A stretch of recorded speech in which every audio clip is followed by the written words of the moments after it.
It's like I said, if the Panthers are an elite team, they would have gone into New Orleans and won this game, and they did.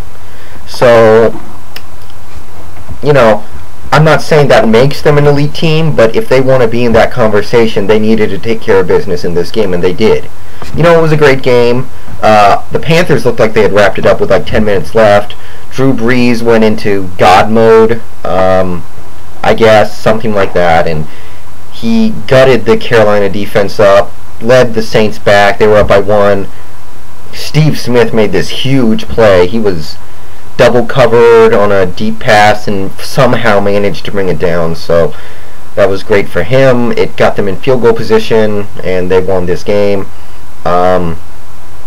D'Angelo Williams, another huge game. He's a MVP candidate. I don't really take him seriously as an MVP candidate. I'll talk more about this later. You know, there's not a lot to talk about in this game. D'Angelo Williams carried the load full time for Carolina. You know, they're obviously trying to take the game out of Jake Delhomme's hands as much as they can, because he's just not that good of a player anymore. And it's working. They can dominate the game through the air. They don't need Jake Delhomme to play well to win games, and they're gonna need that ability because he's just a very average quarterback. The Saints conclude another disappointing season. They weren't a bad team. I think they were actually a good team. They were stuck in the wrong division. They got some bad breaks, etc. Drew Brees fell 1 pass short of the record. It was funny, on the last play of the game with 1 second left, he actually had a chance to break the record, but his throw was off target.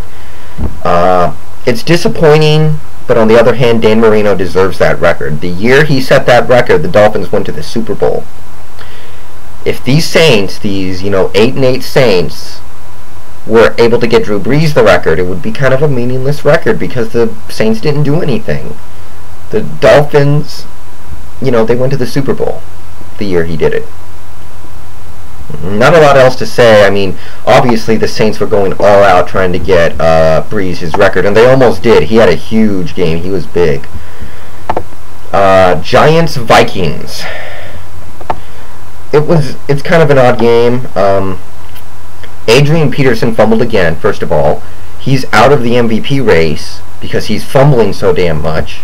He has like 9 fumbles this year, so he's not winning MVP now. I mean, he's had a great season otherwise, but there's no way he's going to win the MVP win. As a running back, he fumbles more than once every 2 games.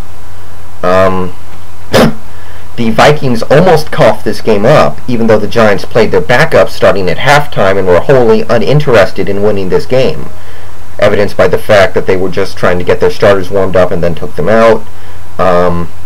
Giants committed a lot of penalties. I thought some of them were pretty killer. That helped the Vikings to win in the end. Tavares Jackson has this habit where he throws the ball as he's getting sacked. That is going to really kill him at some point. The Vikings made David Carr look really good. That's disturbing. They weren't able to stop the Giants' run game that well. Derek Ward had a good game. Ahmad Bradshaw was alright. But they did come out with the win. So, they won the division. They would have won the division either way. But they're in the playoffs now. But I'm going to say this. For the last month, ever since it became realistic that the Vikings were going to be in the playoffs, I have been waiting for the chance to gamble against Tavares Jackson in the playoffs. And I think I'm probably going to do that. And I know there's some Vikings fans out there, and I wish you guys the best of luck. But Tavares Jackson has looked pretty good the last month, but I'm not drinking the Kool-Aid on him in his first playoff game against the blitz-happy Philadelphia Eagles. I want a piece of that. I don't know, some of you guys like Tavares a little more than me. It's going to be a long time before I'm sold on Tavares. So, they're playing a home game. They have a great home crowd in the Metrodome for the most part. We'll see. Oakland 34, Buccaneers 31-24. The NFL works in funny ways. I'm good friends with an Eagles fan. He actually lives up in New Jersey, but I'm good friends with him. And after last week, when the Eagles lost to the Redskins, he had given up. He was resigned himself to not making the playoffs again. He had resigned himself to McNabb leaving this offseason, and to Andy Reid probably leaving, to Marty Mortenweg probably leaving. And he gave, Tampa Bay no chance to lose this game. He gave no chance to Oakland winning this. But the NFL works in funny ways. It gets you down, and then at the last second it picks you up. So it's kind of cool. The game itself, Jamarcus Russell has played really well the last month. I think that's fair to say that he might finally be coming around. He's played well the last month. And he has great fourth quarter stats this year. Worth noting. Michael Bush, putting Darren McFadden to shame. Now we know there's no excuse for McFadden not playing well, so he's got some things to answer for. He was the 4th overall pick. He's making those millions of dollars. Step it up. Tampa. One good thing about Tampa, even though they lost the last 4 games of the year and completely melted down, Cadillac Williams looks good. He got hurt again. They're saying he might come back. Antonio Bryant had a out-of-nowhere comeback player of the year. Before this game, I said I think Oakland could win this game, but there's no way I can pick them, because I knew Tampa Bay had completely worn down. Their defense is old, very old. You got players like Rondé Barber and Derek Brooks and a bunch of other really old guys that just wore down in this last month. Offensive line completely melted down as the season went along. Really, it was never that good. So, if they made the playoffs, it was an easy one and done. The Buccaneers were not going to win any playoff games. So, maybe it's for the better. Pittsburgh 31, Cleveland 0. There's nothing to say about this game other than Ben Roethlisberger did go down, and they say he's going to play, but do not breathe your sigh of relief yet, because remember what happened last time he got a concussion in the game. It was 2 years ago against the Falcons. The next week he did come back and play, but he played awful. He was throwing passes to I don't know who. He ended that game with 4 interceptions against the Raiders. The Raiders went 2-14 that year. One of their wins was in that game.